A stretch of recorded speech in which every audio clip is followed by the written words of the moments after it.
So please join me in welcoming Professor James Hodapp. We'll go ahead and give you a chance to sort of give us some points of departure for discussion. First of all, thank you so much for inviting me. It's nice to be able to kind of work across campuses. We don't always get a chance, I think, to kind of meet with other people in the education city and collaborate. So it's great. So this isn't, from my end anyway, this isn't a talk so much as hopefully like some points of discussion, because I'm actually very interested to hear what students and anyone else have to say about this. So rewatching the movie right now, I don't know if you're with me on this, but I was just like, man, it just cannot catch a break. You have this movement. You're watching this film that is about like some just incredibly dark subjects, and then you reach this moment near the end where the couple is out in the idyllic setting, and they're out, they're farming, and they're, all of that. And it's very idyllic. And watching it this time, I was like, can we just turn the movie off right now? Because the end where Osi is enslaved and Nakah is killed, it contributes to what I think is the kind of overall discomfort of watching this film. And that's one of the things that I'm kind of interested in asking you about, is that I think that this film very intentionally wants to make you uncomfortable, right? And so there's the uncomfortableness of like what I was just saying. It's just like a movie that just will not relent with like the horrible things, whether it's kind of the patriarchs of your family beating you down and not letting you marry who you want to marry, enslavement, murder of your loved ones, and the kind of horrific rape, murder of Osi's mother. There is that obviously that any context that is an unpleasant film to watch, and of course the way that it ends contributes to that. But I think for me the thing that makes this film very uncomfortable, and the way that it was received kind of reflects that, is a film that seems very much set on making African complicity in the transatlantic slave trade the center of its story, and it does this in a few ways. When Trish brought this film up and was like, "Hey, do you want to talk about this film?" I was kind of like, I don't know if I do want to talk about this film. Actually, it's a dark subject.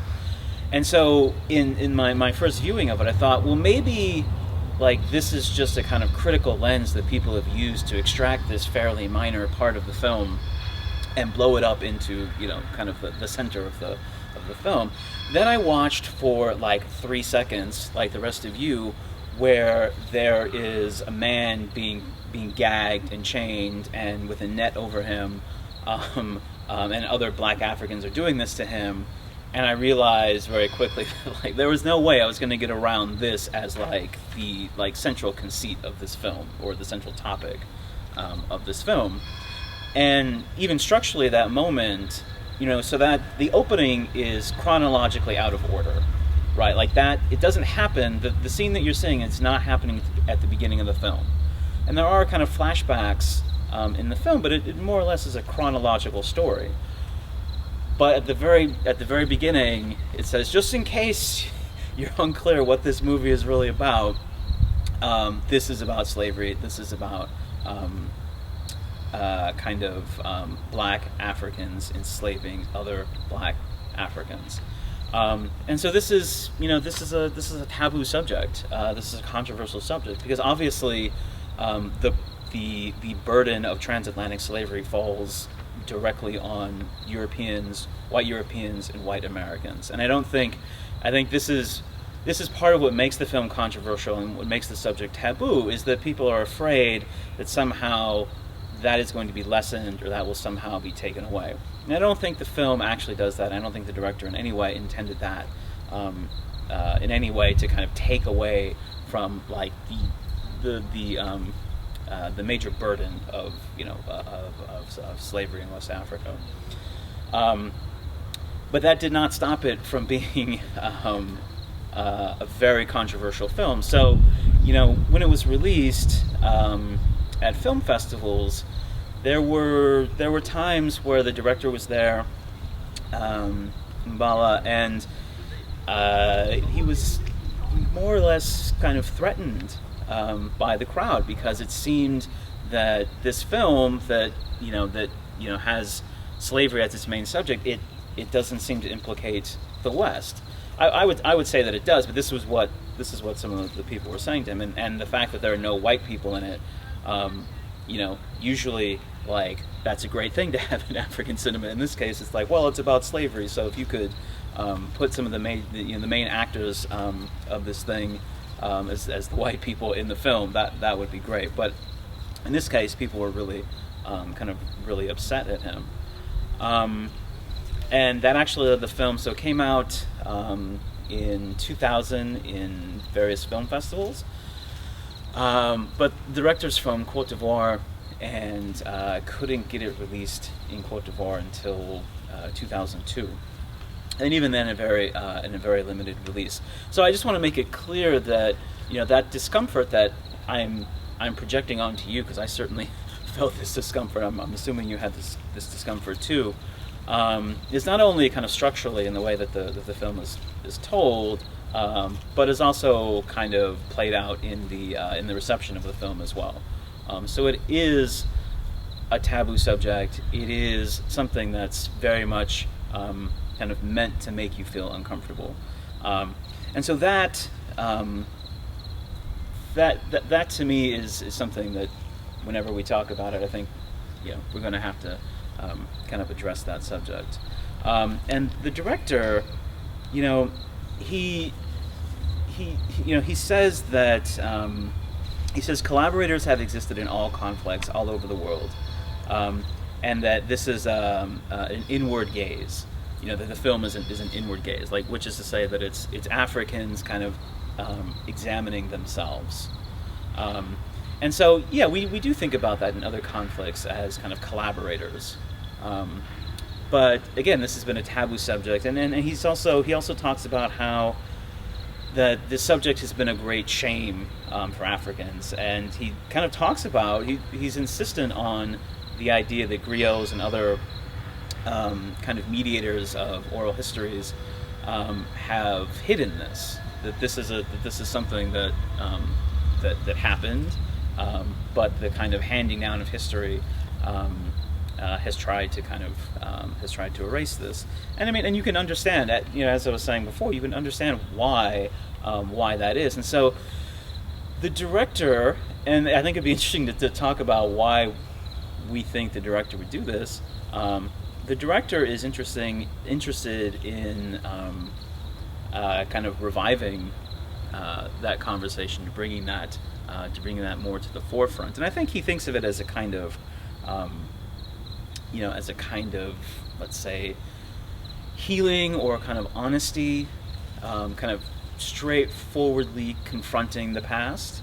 And we don't, this is what I tell my students all the time, and we don't have to agree with that, right? Like, I'm a literary scholar. I'm not a historian. So for me, the most interesting things about films and books and things like that are not necessarily their fidelity to historical events. But we don't have to agree with the director or the writer or whoever is producing the thing just because they say this is what they were going for. We can disagree with them, and I think there's plenty of grounds to quibble with the director. But I don't think necessarily that his sincerity or what the film's trying to achieve can be questioned. That somehow he's trying to let white Europeans and Americans kind of off the hook for slavery or something like that. One of the other things that I'm interested in is that we're reading this obviously in the context of history, but the film announces itself very, very clearly as fictional. We can see referrals to real historical things like Dahomey Amazonian female warriors, like that was a thing. So the film could have, the director could have, used real reference, could have made it refer to a particular place, a particular time, but we don't get that at all. We don't get Dahomey, you don't get anything even like a fictional land or something. We just get Africa, 17th century. And as an Africanist, one of the things that I'm always trying to do, and this is another thing where Trish and I were talking about, trying to be very specific and not just say that like, oh, everything's just Africa. Like if you're in, Kenya or Nigeria or South Africa, that like, oh, it's all just Africa. It all kind of fits as kind of one unit. Then this film starts off by just kind of announcing that, oh, by the way, this is just, this is just Africa. And so that decision to forward the fictional, to not, to not base it in a particular time and place, to me, that speaks to, and this is again a disciplinary difference, it speaks to me to the power of fiction, right? Is that historical narrative oftentimes is confined by its particularities, right? And so it may not actually be a great stand-in for a larger phenomenon or for a large group of people or something like that. It has to stick to a certain kind of fidelity. Whereas fiction can, I think, when it's done well, can speak to a level of truth that is trying to depict in an honest way what has actually happened, but is not bound to a particular, not bound to the particularities. So, like, an individual experience of someone might be reflective of something, but it might also just be entirely reflective of that one person. It might not be great for talking about, slavery in the 17th century or something like that. It might actually just be a useful story about that person. And so the fictionalizing element, I think, is important, because then I don't think, we talked about how there were some anachronistic elements, to the film, and I think that's probably one of the larger critiques that you would have of the fiction. But I mean, we also understand that, like, even if the director wanted to be as, let's say, historically accurate as possible, there would have to be a fictionalizing element in here, right? Like, to get inside the minds of people and to see people's motivations. And so that connecting the dots, we may have like moments in history that we can refer to, but to connect those dots is oftentimes an act of fiction, right?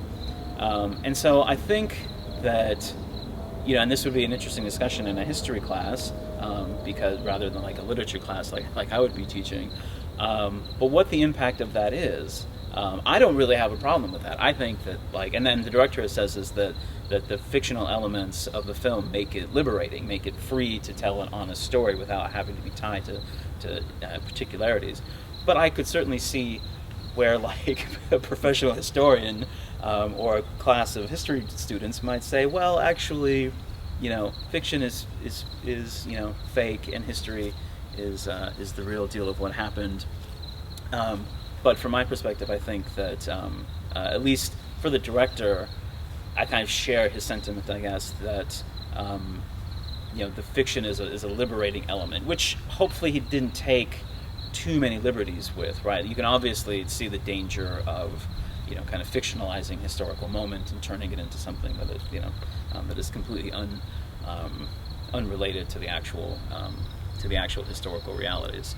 And it'll be interesting to see what you think about that and what students think about that if this film, if it did that. One of the other things that kind of stands out to me, in the post-independence era of Africa, there has been a huge critique of kind of highly masculine leaders who have kind of betrayed their people for their own gains, right? And so the ones that kind of come to my mind in particular, like Nigerian dictators in the 80s or whatever. Nigeria is a very oil-rich country, and basically, like, a lot of leaders just lined their pockets with this oil money and left the population impoverished and improved in no way. And we see this in quite a few places in Africa. And this is a critique of kind of the post-independence era to a degree that we're sort of still in, but not quite as much as, like, say, the 60s, 70s, and 80s.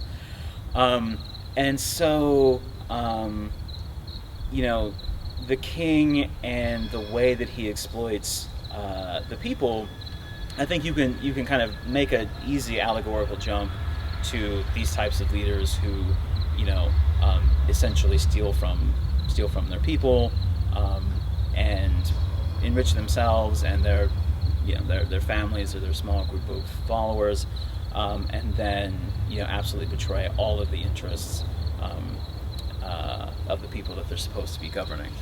Now, one of the anachronisms that we talked about in the film is that there are different groups of people in the film, and so when Moa Kisi is talking to the king and says, you're selling your own people, he doesn't really think of them as his own people, right? He thinks of them as a totally different group of people. I use the analogy of like, if you were to tell a French king that, the Italians are his people or something, he would say, well, no, they're not. Just because they're white people and Europeans doesn't mean that they're my people. But I think there is still a way to kind of track this, because the film, and this is the difference between, like, a historical reality and the film, because the film very much makes that argument. The film confronts him, and probably, again, I'd love to hear your views, but my favorite scene is when Moa Kisi is just having a go at him and just, like, telling him she's just basically, I'm the monkey? Let me tell you something. You are this horrible person doing all of these things to your people, and you have this insatiable desire for slaves and rum and, and all of that. And so it probably is anachronistic to have that critique of him selling his own people. But anachronistic or not, it's part of the argument that the film is making. The film is to me anyway, is very clearly kind of making this argument that you have a series of leaders who have been irresponsible in regards to looking out for the best interests of their own people. I have quite a few other things that I could talk about, but I think one of the big ones at the beginning, I think there's a critique of masculinity to be had, where OC is trying to follow his own desires, if you will, and you have this kind of very somber group of older men who are kind of telling him that this is not okay, this is not going to happen, and they kind of go away and they say, well, we've decided that we're still right, and he seems to push back against that, and then he's physically assaulted, in the night by a group of men, and kind of stood over by this older group of men and told, like, basically, we will inflict active violence against you until you do what we say. And so that kind of patriarchy, and the violence of that patriarchy is present in the people of the Panther, I think is what they called themselves in the English translation. But then, of course, we see that in the king as well, so I think there's very much a critique, and because the people who kind of give a vision of the future that is at all hopeful or critique of any of that comes from the women, right? Comes from Moa Kisi and Naka, particularly Moa Kisi when she confronts him. She's kind of imagining a different way of being, like that he could be a different kind of leader, that they could be in a different type of society. And Naka, of course, like rejecting the role of the Amazon warrior and kind of trying to live this idyllic life, is at least a gesture towards a different way of being. They both ultimately fail in very ugly ways in the film. But that's the only kind of, in terms of like an ethical way of being, it seems to come from there. And like the kind of male power structures in the film are very repressive, very violent, and just kind of awful in all kinds of imaginable ways. I just want to come back to this idea about the conceit of somewhere in Africa that begins the film, right? Because it was actually something that the first time I watched it, I didn't actually notice, right? I just was like, oh, this is Dahomey, right? This is something I can identify. And I think one thing we really should keep in mind, right, is on the one hand, it's a film that's meant for an internal conversation, and yet we have no choice but to view it from outside because we're not on the continent. And I was wondering if you wanted to maybe say more, if others also had thoughts about Mbala's choice to consciously leverage, right, this sort of broader African identity at the very moment in his narrative that it's the most fractured, right, at the very moment that people would be primed to see sort of multiple sides, that's the moment he that's an active choice to sort of leverage that identity. Yeah, I mean, it is the kind of modern Pan-African, kind of ideology in play. Yeah, I mean, I think because in that way that I was saying, like when we haven't actually talked about this, but I assume we both do this, is we were talking about Africa, not trying to kind of put it all under the umbrella of Africa, trying to say, okay, well, this is the particularities of this place and this place and this place.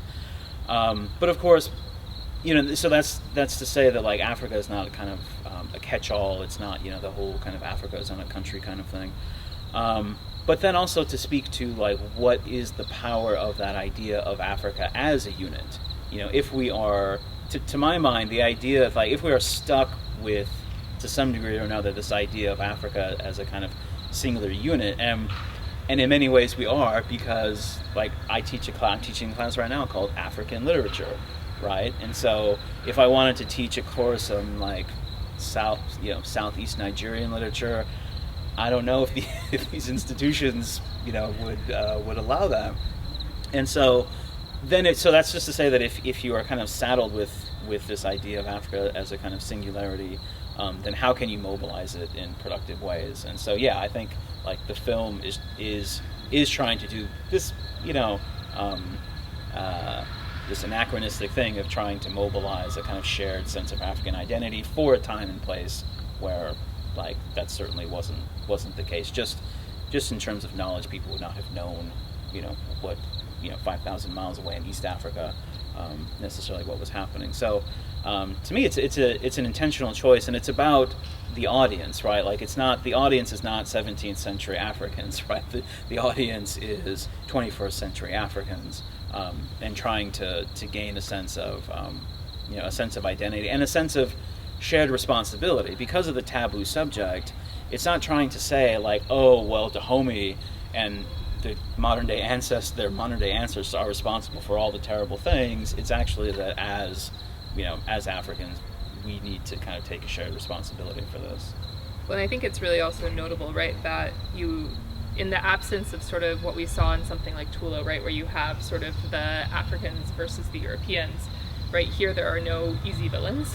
Yeah. But the resolution of that antagonism, right, is both the protagonist and the antagonist of the film end up enslaved in the Americas, right, and that's the resolution of the fracture, rather than, sort of the traditional kind of, or at least what I would consider a traditional narrative arc of,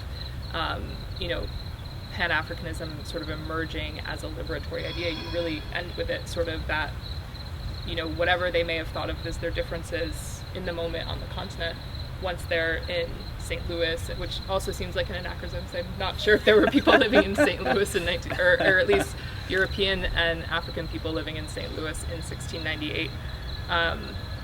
But that's actually a very sort of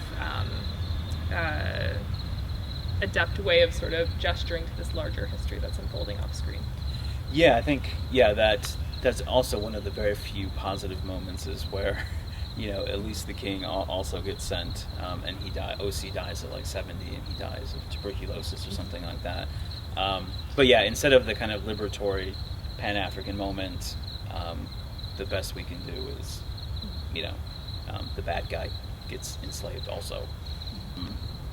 you see this in a lot of African cinema and kind of Asian cinema, where people are actually talking to each other in different languages, but they're just speaking. They're just speaking to each other as if they fully understand each other. And so I don't know the 4 languages, so like for me, I wouldn't be able to track those moments, but I can't tell, like who's talking to who, if that is a marker of just the origins of the actor, or if that is meant to be like something about the origins of the, of the characters. I mean, I think one thing we know is that the West African coast was an incredibly prosperous trade region, right? Particularly we have to remember that the moment that's being depicted in the film is before the transatlantic trade actually reaches its peak, which comes in the 18th century. And so, there's a huge trade that's going on both to the interior of the continent as well as along the coast. And so people are moving around, right? It's a fairly cosmopolitan place, which I think sometimes is not sort of what we're trained to see when we see the depiction of like an individual village. But we also do know that Dahomey in particular, again, though I think I was really convinced by your emphasis that we can't go too deeply into sort of reading this as Dahomey because he so actively tells us not to. But the kingdom of Dahomey was involved in exporting people out of Africa, and to the point I think of around 10,000 a year during this period. And so it's again, I think one of the things that I really appreciate about this film is that it shows that that's not just sort of this number that sort of flows out like the way you would see it in a time lapse, but just sort of the kinds of interpersonal violence. People who probably would have encountered each other in other contexts, right, might have been able to speak back and forth in multiple languages. And so even if, the king of Dahomey or Adanggaman would not have seen the people of the Panther as his subjects, right, they would not have been people who were fully outside the purview. There's also a very interesting moment, right, where he talks about another village that's been annihilated, and I think that's also, it's ambiguous whether they mean they've been taken into the trade or they've been actually murdered. It's not clear.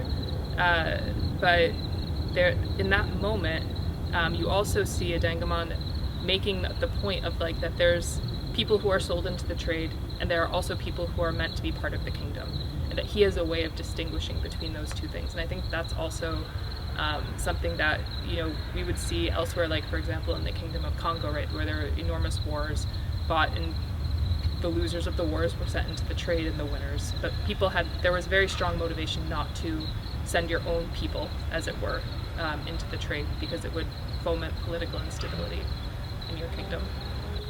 Well, that's a history question. Okay. But I would say in the film though that it's important to remember that like the girl that O.C. falls in love with, which we can talk about as another anachronism if we want, is a slave, which is to say that like the people of the Panther or even O.C.'s own family, they have slaves. So, and you would be probably much better talking about like different kinds, the kind of domestic that you're talking about versus like a slave trade. But I think it's important though to note that it's not that like O.C. and his family and the people of the Panther are like the good anti-slave people, and then like Adanggaman and his empire are kind of trying to foister this on them or something. Now there may be different types of slavery, and you could speak to that much better than I could, but like they're definitely participating. Yeah, I mean, that's definitely something that appears in a lot of the sources we have. So first, obviously, slavery in general, right, in the most general sense, was widespread. But what slavery meant was very different when one was pulled into the Atlantic trade versus when one was enslaved, on the continent. That's, again, too broad to sort of draw it with one brush. But I think you actually see it in that interaction with the people of the Panther in the beginning of the film, right, where she's not completely socially ostracized. She's not fit for a noble to marry, but she's also not so distinct from the rest of the community that she has no tie to it. And one of the things that often is seen as one of the distinguishing markers in people, narratives like that of Olaudah Equiano or other people who had lived in Africa for a time, right, was this idea that enslavement was not permanent necessarily, right? It could be, but it wasn't necessarily, and it was often rooted around other forms of dependence, right? So slavery was one kind of many kinds of dependencies, right? Whether that's gender dependencies, whether that's other kinds of servitude, and oftentimes, or that's actually Spain and Georgia, I'm not going to say that, but one might be able to relinquish one's status as an enslaved person by establishing social or kinship ties in the community, right? And so marriage might have actually been one of the ways by which she would have lost her status as an enslaved woman, right? Even if she would not have had the same status as someone who's of noble blood, right? Because that's one of the reasons I think that Casey actually feels the ability to stand up to Adanggaman, right? She is the noble of the village who's arrived there. But more broadly, on this part of the West Africa during this period, right, there is a lot of gold mining, right? So before the Americas mines open, right, a lot of the world's bullion is being pulled out of West African mines. You also have a lot of use of human labor for transport because of insect-borne diseases that make keeping livestock really difficult in some areas.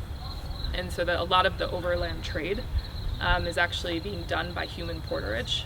And then, of course, there are also sort of more domestic kinds of servitude. And, again, the way we actually just read in class, so in some ways, like, our students might be able to fill us in about the kinds of ways that one could legitimately become an enslaved person, right? And I think we get this at some points in the film, right, about when people are legitimately or not legitimately enslaved, when it is it is a broader injustice versus when it is a status that other people recognize as having some foundation in the world that they know, even if it would seem to us today, obviously, as not a legitimate status.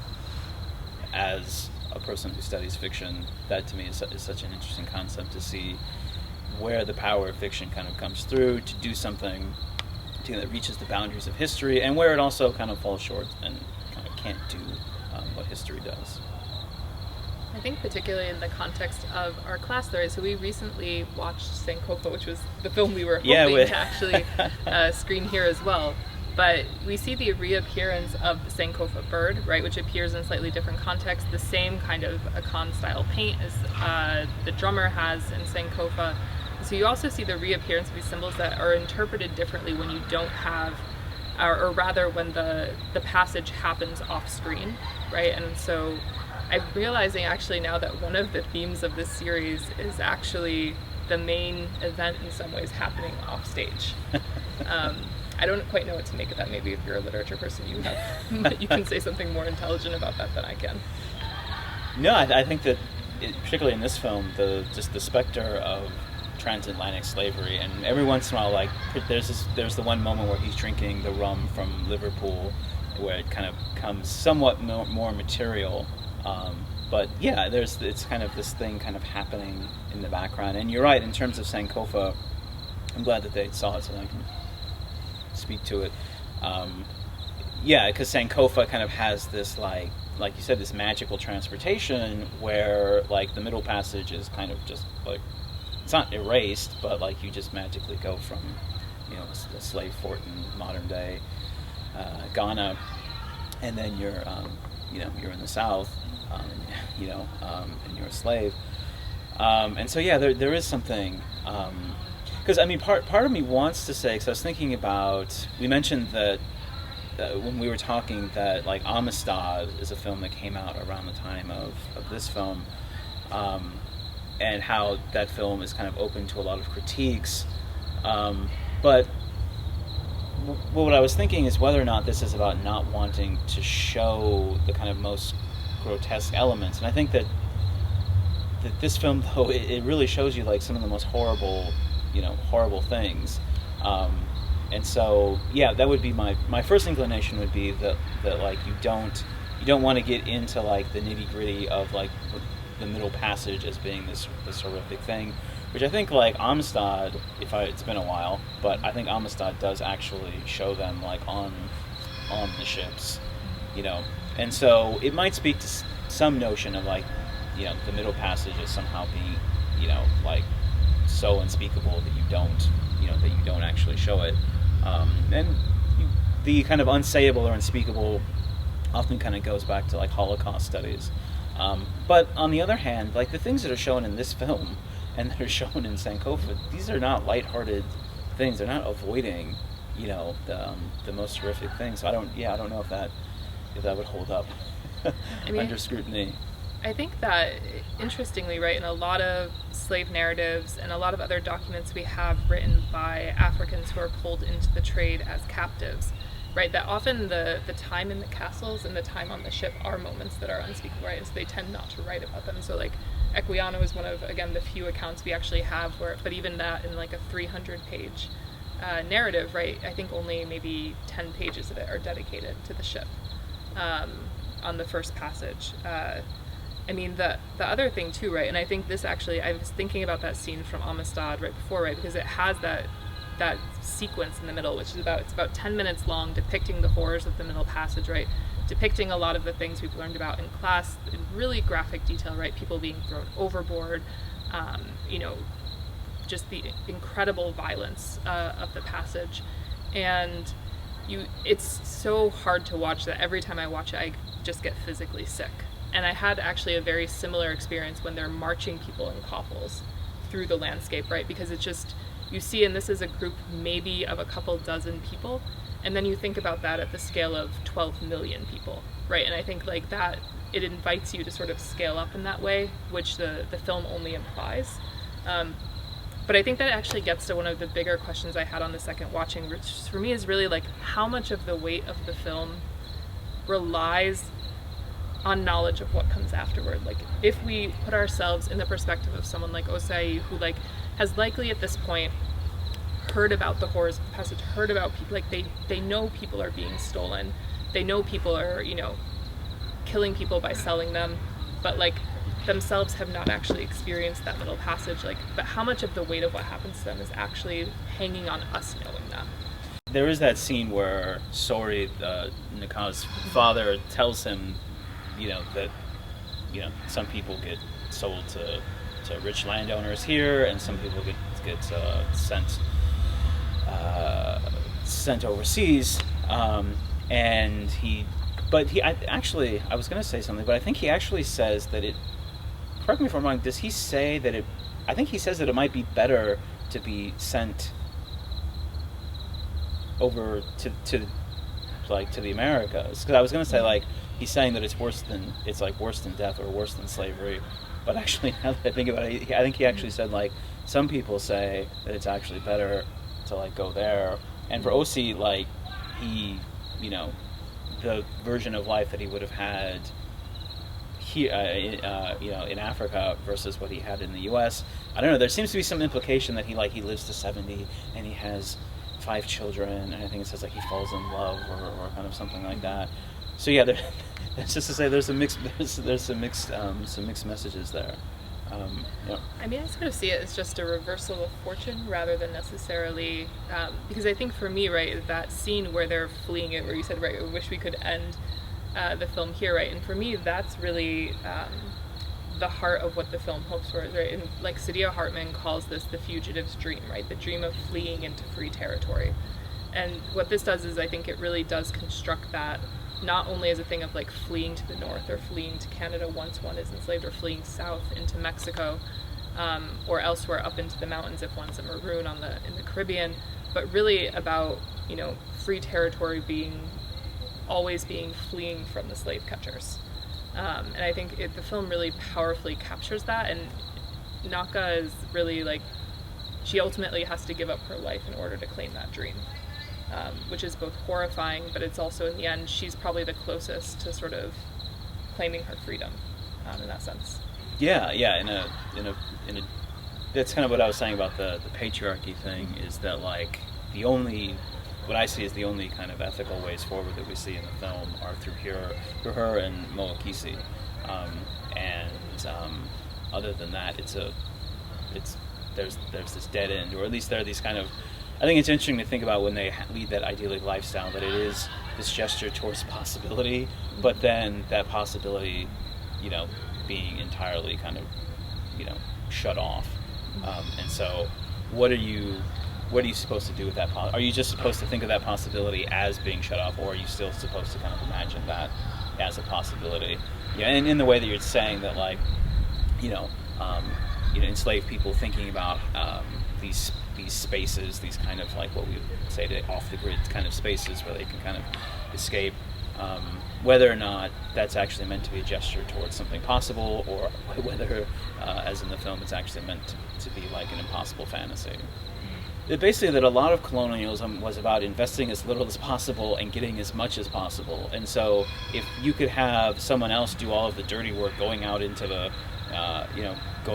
these territories and gathering up all of these people, and all you had to do was kind of like act as a middleman and not actually have, like British soldiers trying to go out, because they don't know what they're doing. They're not familiar with the landscape. They can't talk to anybody, all of these types of things. And so it's just a lot easier to kind of work with a middleman who will go and do all the things than to actually like have to like get down and commit the resources. This is what colonialism was. It was a resource extraction. And so you want, kind of like a lot of resource extraction like the stock market, right? You want to invest as little as you can and then take out as much as you possibly can, and it's just a strategy to do that.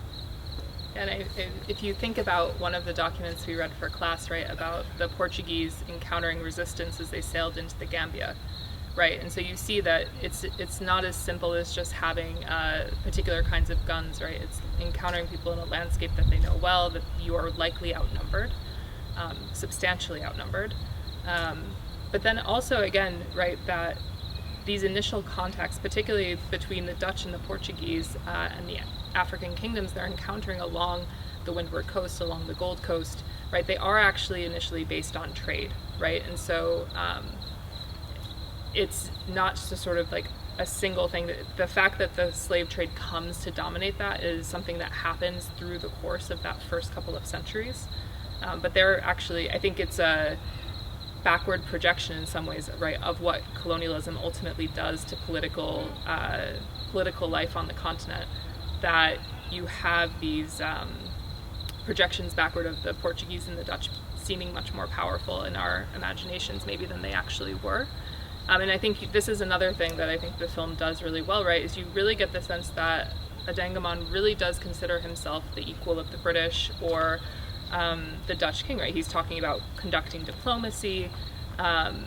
He calls them, I noted in the second viewing, he calls them my friends and colleagues. Mm-hmm. So yeah, he's very, very much explicitly thinking of himself, like, and there's a lot of class issues in the film as well. But anyway, yeah, I think that's key, right? And like it's a pattern we see elsewhere, right, where the Man Congo are sending diplomats to Brazil, and it's not just sort of this bifurcated colonial landscape that we would, bifurcated is not there, it's not the colonial landscape that would emerge particularly in the 19th century when you get these more established colonial offices and things like that. It's a much more tenuous situation for the Europeans. And there are some kingdoms on, whether it's the Kingdom of Congo, Dahomey, that are really consolidating centralized authority through the process of the slave trade, right? And so you see, even in the tensions between the villagers and Adanggaman, right, this tension that emerges when these older forms of ways of living in villages that were often decentralized, often organized around like power figures like fathers or like a village leader, right, are being centralized into these things that look much more like states, and which work in all of the sort of ways of having class dynamics, ethnic dynamics that states do. Right. Well, if there are no other burning questions, I'll just give you maybe the last word if you want to sort of leave us with a thought before we close for the night. I don't know what I've got.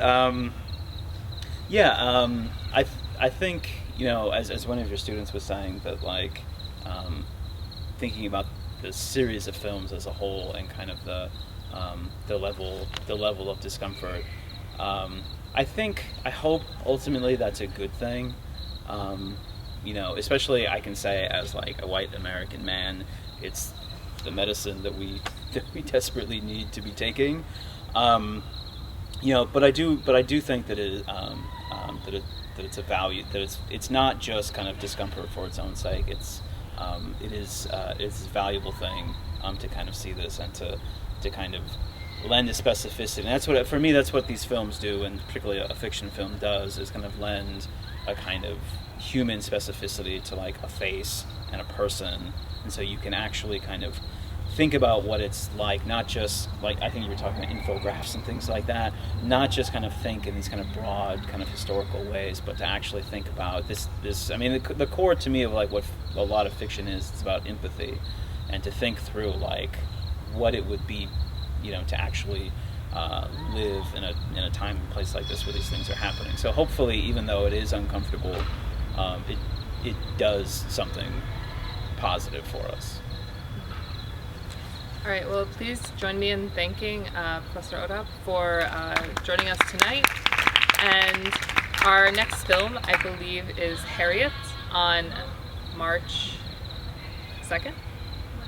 22nd. I was like, wait, March 2nd already happened. Is Harriet on March 2nd, and we'll be joined by Professor Brittany Bounds from TAMU-Q. So please come back and join us again then.